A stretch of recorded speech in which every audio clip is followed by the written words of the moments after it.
कौवा और बया। प्यारे बच्चों, आज मैं तुम्हें सुनाऊंगी कौवा और बया की कहानी। आलस, कामचोरी और लगन और मेहनत की कहानी।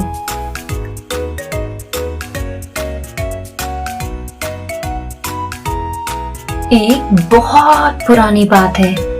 एक जंगल में एक बरगद का पेड़ रहता था। बरगद का पेड़ बाकी सभी छोटे और बड़े पेड़ पौधों में सबसे बड़ा था। बरगद का पेड़ बाकी सभी पेड़ पौधों के साथ बड़ी हंसी खुशी के साथ रहता था।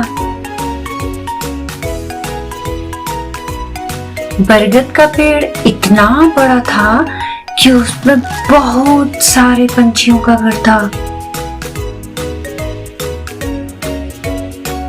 और उसी बरगद की एक डाल पर रहता था एक कौवा। कौवा बहुत ही आलसी और कामचोर था। कौवा अपने सभी कामों में कामचोरी करता रहता था और उसे इतने सारे काम करने पड़ते हैं, इसके लिए वो भगवान से शिकायतें करते रहता था। अब कौवा की इस गंदी आदत से, इस बुरी आदत से बरगद की वो डाल बहुत परेशान रहती थी जिसमें कौवा रहता था। एक बार कौवे ने अपने लिए घोंसला बनाने की सोची। अब घोंसला तो उसे बनाना ही पड़ता क्योंकि उसे रहने के लिए घर तो चाहिए ही था। अब भगवान थोड़े ना ऊपर से आके उसके लिए घोंसला बनाते। अब कौवा था आलसी और घोंसला बनाने में कर गया कामचोरी, जिसके कारण कौवा का घोंसला मजबूत नहीं बना।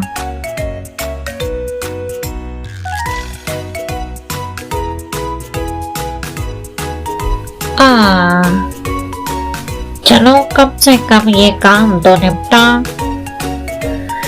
ओ भगवान, कितना काम करना पड़ता है। अब मुझे बनाया था तो मेरे लिए घोंसला भी बना देते। कहीं ऐसा तो नहीं भगवान कि आपको भी मेरी तरह काम करना बिल्कुल पसंद नहीं है। मेरी कमर के टुकड़े टुकड़े हो गए हैं। अब तो मैं जी भर के आराम करूंगा। और ये कहकर कौवा जाकर के अपने घोंसले में सो जाता है। अब कौवा दिन भर आराम करते रहता था।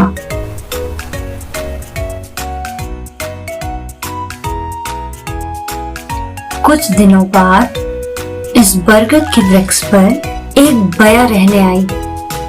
बया को ये जगह बहुत पसंद आई।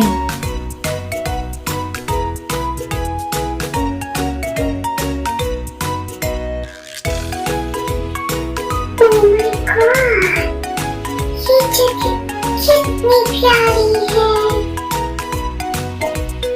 यहाँ सब कुछ कितना सुंदर है।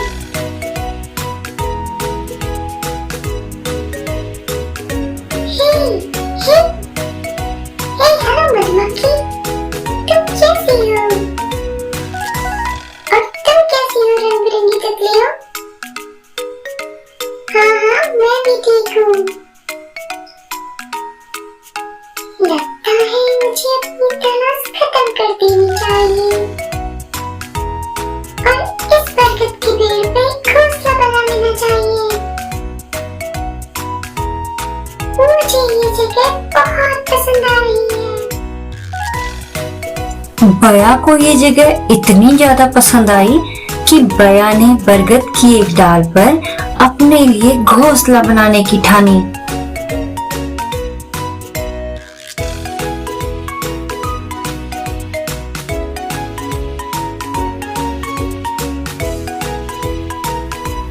बया बहुत मेहनती और अपने काम को पूरी लगन के साथ करती थी।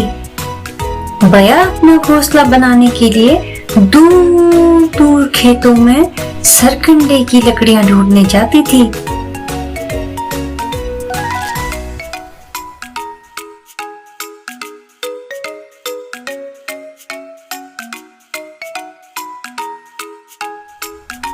दूर दूर जंगलों से सरकंडे की लकड़ियां ढूंढकर बया उसे बरगद की डाल तक लाती थी, जिस डाल पर बया को घोंसला बनाना था।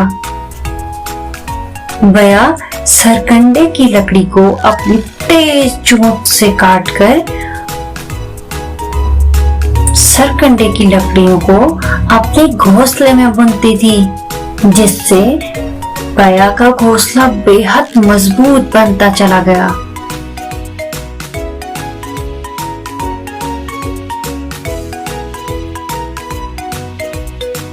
बया अपना घोंसला बनाते गई और बया को इस तरीके से घोंसला बनाते देख कौवा उस पर जोर जोर से हंसने लगा और बोलने लगा,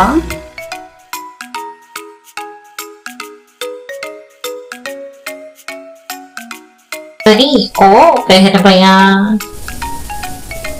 इस तरीके से घोंसला बनाती रही तो तुम्हारी तो पूरी उम्र बीत जाएगी, लेकिन ये घोंसला ना बनने वाला है। और अगर तुम्हारा ये घोंसला बन भी जाता है तो क्या ही फायदा, तुम तो इस घोंसले में रह ही नहीं पाओगी, क्योंकि तुम्हारी तो उम्र बीत जाएगी।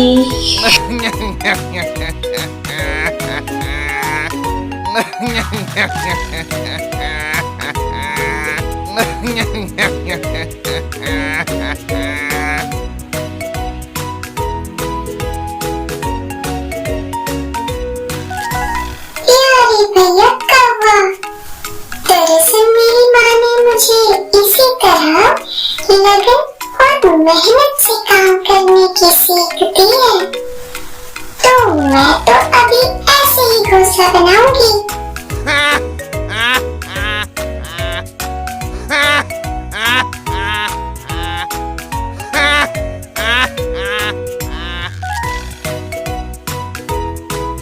बया का ये जवाब सुनकर कौवा फिर जोर जोर से हंसने लगा,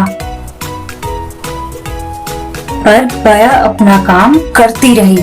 उसने कौवा की एक भी नहीं सुनी। अगले दिन की शाम तक बया का घोंसला बनकर तैयार हो गया और अब बया अपने घोंसले में रहने लगी।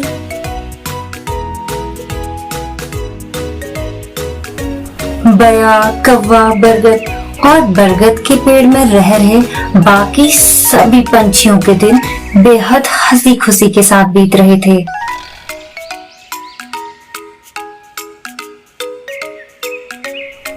एक शाम जब बया, कौवा और बरगद के पेड़ में घोंसला बनाए सभी पंछी एक शाम जब ढलते सूरज का नजारा ले रहे थे, तब उन्होंने देखा कि सुनहरा सूरज अचानक काले काले बादलों के पीछे जा छिपा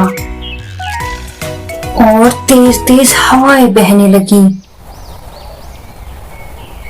थोड़ी ही देर में इन तेज तेज हवाओं ने भयंकर आंधी का रूप ले लिया।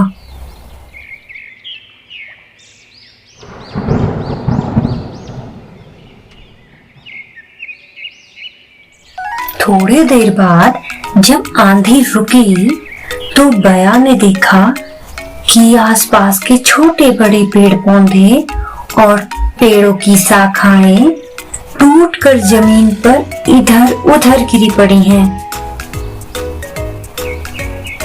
यहाँ तक कि कौवे का घोंसला भी उड़कर जमीन पर इधर उधर बिखरा पड़ा है।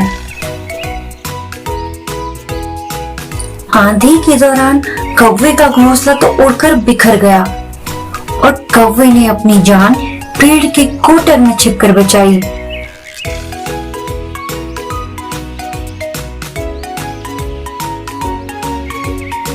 जब आंधी पूरी तरह रुक गई तो कौवा पेड़ की कोटर से निकलकर बया के घोंसले पर गया। कौवे ने देखा कि बया का घोंसला अभी भी अपनी जगह पर सलामत और मजबूत टिका हुआ था। बया का घोंसला देखकर कौवे को अपनी गलती का एहसास होने लगा और कौवा बया से कहने लगा, बया बहन, बया बहन, मैंने हमेशा मेहनत और काम से जी चुराया है और अपने सभी कामों के लिए भगवान को कोसा है। अपनी इस काम चोरी और आलस का फल मुझे मिल गया है। मुझे माफ कर दो बया। उस दिन जब तुम अपना घोंसला बना रहे थे पूरे लगन और पूरी मेहनत के साथ, तब मैं तुम्हारा मजाक बना रहा था। इस बात की मुझे आज समझ हो गई है। मैं तुम्हारी दी हुई सीख पूरी जिंदगी भर याद रखूंगा। मुझे माफ कर दो बया बहन। अरे कोई बात नहीं प्यारे भैया, लेकिन ये सीख हमेशा याद रखना।